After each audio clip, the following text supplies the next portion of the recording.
Now come over to the conclusion of the story. Nothing but congratulations and affectionate speeches were heard on all sides. So it was an occasion of extreme merriment and joy. So everyone was congratulating each other and affectionate speeches were being heard. Now the delighted parents thanked Prince Florizel for loving their lowly seeming daughter. So both Leonte and Queen Hermione, they thanked Prince Florizel for loving their lowly seeming daughter because Florizel chose Perdita as a shepherd daughter because he did not know the reality. It was only um exposed at the end, it was only revealed at the end that Perdita was the daughter of King Leonte. So they thanked Florizel, and now they blessed the good old shepherd for preserving their child, and then they also thanked the old shepherd for saving their child, for preserving their child, and bringing him up in such a good manner. Greatly did Camillo and Paulina rejoice that they had lived to see so good an end of all their faithful services. In the same manner, Camillo and Paulina, who were so sincere to the king and queen, they were so happy because their faithful services were fruitful at the end. And as if nothing should be wanting to complete this strange and unlooked for joy, King Polagzin himself now entered the palace. So, right at the end, as everyone was in great mirth and joy, King Polagzin entered the palace and he completed the frame of happiness.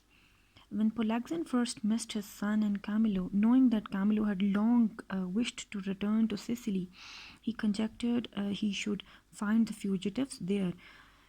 So Polagzin told all the people who were there that as soon as he found that his son and Camillo, both of them, were missing from the palace, he at once came to know that Camillo had been wishing to return to Sicily. He had a great desire to go back to his native place. So he just guessed, he conjectured, he guessed that he should find the captives, the people who have run away from the country here.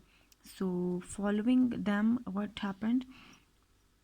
And following them with all speed, he happened to just arrive at this, the happiest moment of Leonte's life. So, just following them, he arrived at the palace of Leonte in Sicily.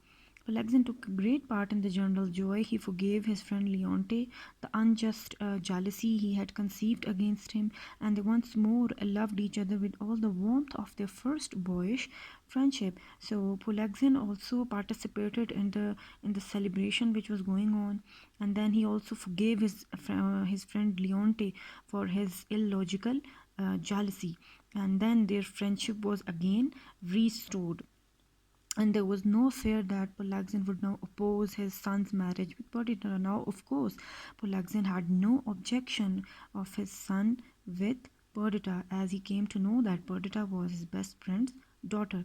She was no sheephook now, but the heiress of the crown of Sicily. Of course, now she was the heiress of the crown of Sicily. Thus have we seen the patient virtues of the long suffering Hermione rewarded. So, in this way, the patient virtues of the queen were rewarded. Throughout the play, we observed how the queen suffered and how she endured all the bad things which happened with her, and she suffered everything with great patience. So it was rewarded at the end.